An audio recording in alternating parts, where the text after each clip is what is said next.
আজকে আপনাদেরকে এক নদীর কথা বলবো। আমরা জানি যে হিন্দু ধর্মে নদীকে পবিত্র বলে মনে করা হয়, শুভ বলে মনে করা হয়, যে কারণে গঙ্গা, যমুনা, গোদাবরী নদীগুলো আমাদের দেশে অত্যন্ত পবিত্র নদী। অনেক পুজো এবং ধর্মীয় আচার নদীর জলে দাঁড়িয়ে করা হয়ে থাকে। গঙ্গা জলে সব পাপ ধুয়ে যায় বলে প্রচলিত বিশ্বাস রয়েছে। গঙ্গা জল ছাড়া কোনো পুজো অর্চনা সম্ভব নয়। নদীর ধারে যেহেতু প্রথম মানব সভ্যতা গড়ে ওঠে, তাই নদীকে মায়ের সমান মর্যাদা দেওয়া হয়।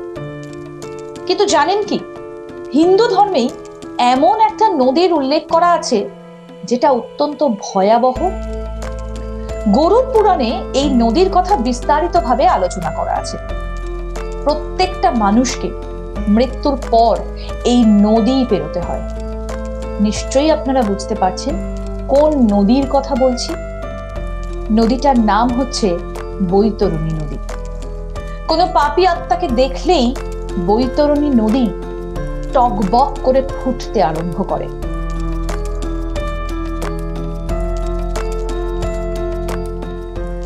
কিন্তু আদৌ কি এই নদীর কোনো অস্তিত্ব আছে এই পৃথিবীতে? এই নদী পেরোতে কারা সমর্থ হন? কাদের কাছে এই নদী পেরোতে একটুও বেগ পেতে হয় না? আর কেনই বা পাপী আত্মাকে দেখলে এই বৈতরণী নদী টগবগ করে ফুটতে শুরু করে? এই নদীর রঙই বা কেমন? এই নদীতে কি জল প্রবাহিত হয় নাকি আরো অন্য কিছু? এই সম্পর্কে আজকে আপনাদেরকে বলবো। এই বৈতরণী নদী সম্পর্কে যদি আপনারা জানতে চান, তাহলে অবশ্যই এই পুরো ভিডিওটা প্রথম থেকে শেষ পর্যন্ত দেখুন। ভালো লাগলে লাইক করুন, শেয়ার করুন, কমেন্ট করুন। আজ তাক বাংলার ইউটিউব চ্যানেল সাবস্ক্রাইব করুন আর নোটিফিকেশন পেতে বেল বাটন অপশনটা প্রেস করে রাখুন। বৈতরণী নদীর কথা তো আমরা বলবোই, কিন্তু বৈতরণী নদী পেরিয়ে যেখানে পৌঁছতে হয় সেই যমলোক, যমদেব, কেন তিনি দেবতা হয়েও এই পৃথিবীর মানুষের কাছে পুজো পান না? জানেন কি, কে এই যমদেব? যদি তার বিষয়ে জানতে চান তাহলে অবশ্যই এই আই বাটনটা একবার প্রেস করুন আর জেনে নিন এই যমদেব সম্পর্কে অজানা অনেক কাহিনী। তাহলে আসুন আমরা আবার ফিরি যে কথায় ছিলাম, বৈতরণী নদী। বৈতরণী বা বৈতর্ণ হলো ভারতীয় ধর্মের পৌরাণিক একটা নদী। গরুড় পুরাণ এবং অন্যান্য বিভিন্ন হিন্দু ধর্মীয় গ্রন্থে বর্ণিত। এটি পৃথিবী আর নরকের মধ্যে অবস্থিত, যা মৃত্যুর দেবতা যমের রাজ্যের মধ্যে পড়ে। এটা বিশ্বাস করা হয় যে এটা পাপ শুদ্ধ করতে পারে, অর্থাৎ এই নদী পাপ শুদ্ধ করে। যেমন ধরুন, এই যে ধার্মিকরা একে অমৃতের মতো জলে ভরা দেখতে পান। অর্থাৎ যারা ধার্মিক, যারা ধর্মের পথে চলেন, যারা পুণ্যবান, তারা দেখতে পান যে এই জল একেবারে স্বচ্ছ, এই জল অমৃতের সমান। কিন্তু পাপীরা একে দেখতে পান রক্তে ভরা। এটি গ্রিক পৌরাণিক কাহিনীর স্টিক্স নদীর সমতুল্য। গরুড় পুরাণ কি বলছে যে না, গরুড় পুরাণ অনুসারে যমলোক থেকে ৮৬,০০০ যোজন দূরে এই বৈতরণী নদী প্রবাহিত হয়। আর বৈতরণী নদী ১০০ যোজন পর্যন্ত বিস্তৃত। কিন্তু জলের বদলে এই নদীতে থাকে শুধুই রক্ত আর পুঁজ।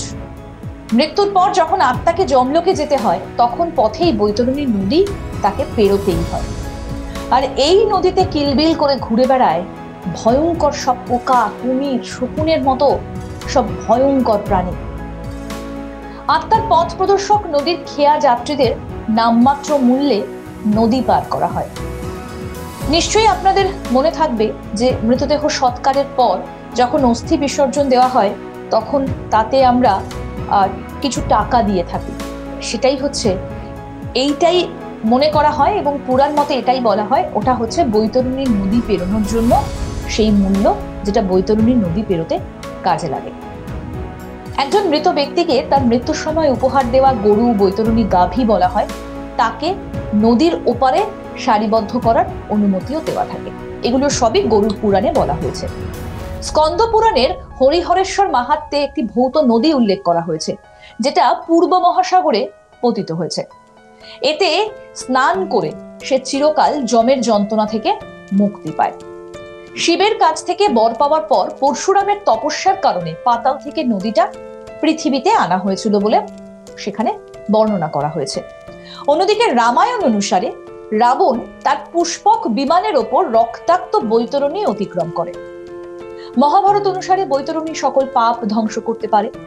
আর আরো বলা হয়েছে যে বৈতরণীতে পড়ে থাকা প্রাণীরা রক্ত, জল, কফ, প্রস্রাব ও মলের মতো দুর্গন্ধযুক্ত তরল এইগুলো যে রয়েছে সেটা বোঝা যায়।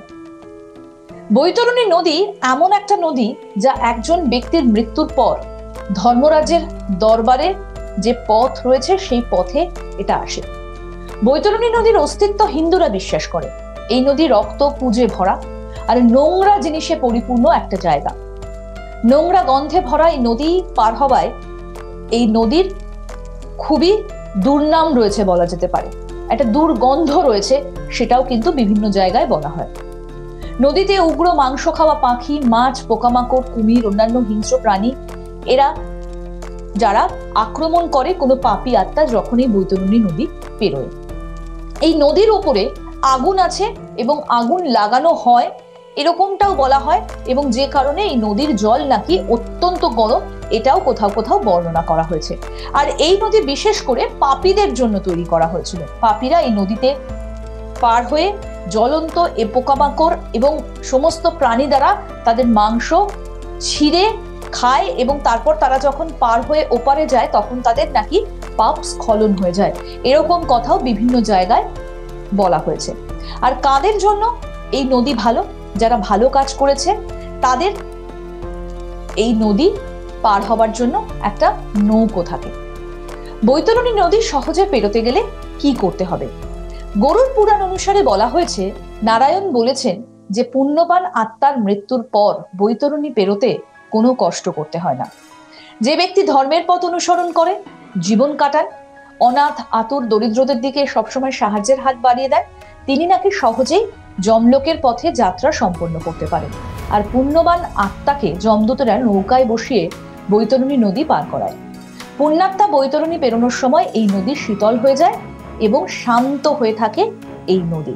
নদীর সব কুমির এবং পোকামাকড়েরাও সেই সময় শান্ত হয়ে যায়। এই হচ্ছে গরুড় পুরাণ, রামায়ণ এবং মহাভারত অনুসারে বৈতরণী নদী সম্পর্কে যে তথ্য বলা আছে, এই হচ্ছে সেই নদী। গরুড় পুরাণ এবং বিভিন্ন হিন্দু ধর্মীয় গ্রন্থে বর্ণিত এটি পৃথিবী আর নরকের মধ্যে অবস্থিত, যেটা মৃত্যুর দেবতা যমের রাজ্য। এটা বিশ্বাস করা হয় যে এই নদী পাপ শুদ্ধ করতে পারে। ধার্মিকরা এটাকে অমৃতের জলের মতো দেখতে পান, আর পাপী আত্মারা দেখতে পান রক্ত আর পুঁজে ভরা একটা নদী টকবক করে ফুটছে, এবং তার সবকিছুর মধ্যেই নিহিত রয়েছে তার আগের জীবনে কাটিয়ে আসা পাপবোধ। আর এই নদী পেরোলে পাপ শুদ্ধ হয়, এরকম কথাও বিভিন্ন জায়গায় বলা হয়েছে।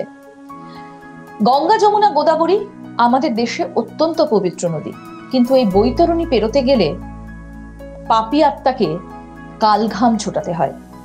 আর সেই কারণেই নাকি এই বৈতরণী নদী উল্লেখ রয়েছে। আর এর জায়গা কোথায়, অর্থাৎ বৈতরণী কোথায় রয়েছে? গরুড় পুরাণ অনুসারে যমলোক থেকে ৮৬,০০০ যোজন দূরে এই বৈতরণী নদী প্রবাহিত হয়।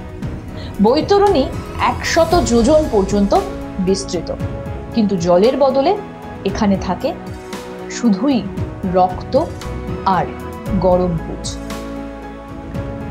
হিন্দু ধর্ম মতে এই বৈতরণী নদী পেরোতে হয় প্রত্যেক আত্মাকে। যেটা বলছিলাম, অস্থি বিসর্জনের সময় তাতে দক্ষিণাও দেওয়া হয়, যেটাকে আমরা দক্ষিণা বলে অভিহিত করি, সেটাই নাকি বৈতরণী পারের কড়ি হিসেবে গণ্য করা হয়। কেমন লাগলো এই বৈতরণী নদী সম্পর্কে জেনে? যদি ভালো লেগে থাকে তাহলে অবশ্যই লাইক করবেন, শেয়ার করবেন, কমেন্ট করবেন। আজ তাক বাংলার ইউটিউব চ্যানেল সাবস্ক্রাইব করুন, নোটিফিকেশন পেতে বেল বাটন অপশন প্রেস করুন। এই ভিডিও সম্পর্কে আপনাদের মতামত অবশ্যই জানাবেন। হোয়াটসঅ্যাপে ফলো করুন আজ তাক বাংলা।